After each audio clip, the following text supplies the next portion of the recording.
বাজার থেকে কাতলা মাছ নিয়ে এসেছি। মাছগুলো পরিষ্কার করে নিলাম। এবার পরিমাণ মতো নুন দিয়ে মাছটাকে ভেজে নেব। এই কাতলা মাছ দিয়ে কাতলা রেজালা করব।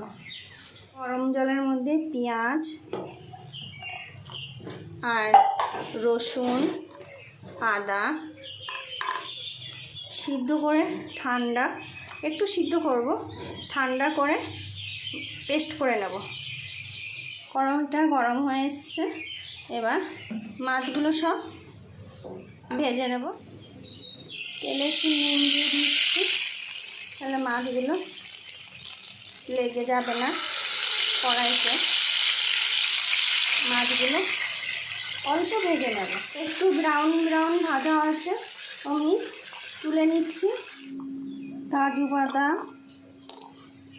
লঙ্কা, কাঁচা লঙ্কা আর পোস্ত দিয়ে একটা পেস্ট বানিয়ে নেব। করা পেঁয়াজ রসুন আদা ঠান্ডা করে নিয়ে এবার এটা পেস্ট করে নেব। তেজপাতা শুকনো লঙ্কা ফোড়নে দিয়ে ওই পেঁয়াজ রসুন পেস্টটা কষে নেব। একটু কষে নেওয়ার পর জিরে গুঁড়ো আর ধনে গুঁড়ো করে রেখেছিলাম সেটা দিয়ে দিলাম। এবার একটু কষা হয়ে গেছে, এবার পরিমাণ মতো নুন দেব। নুন দিয়ে একটু কষে নিয়ে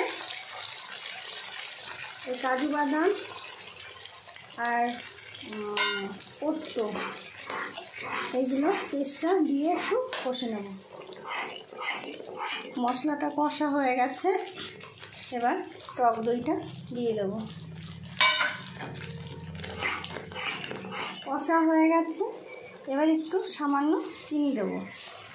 একটু কষে নিয়ে জল দিয়ে দেবো।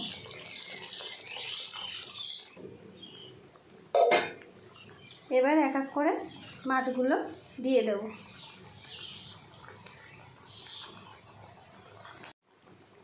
এবার একটু কাঁচা লঙ্কা ছড়িয়ে দেব। হয়ে গেছে, এবার গরম মশলা ছড়িয়ে নামিয়ে নেব। এই রেসিপিটা যদি তোমাদের ভালো লেগে থাকে তাহলে লাইক করবে, বাড়িতে করে খাবে, কমেন্টে জানাবে আর শেয়ার করে দেবে।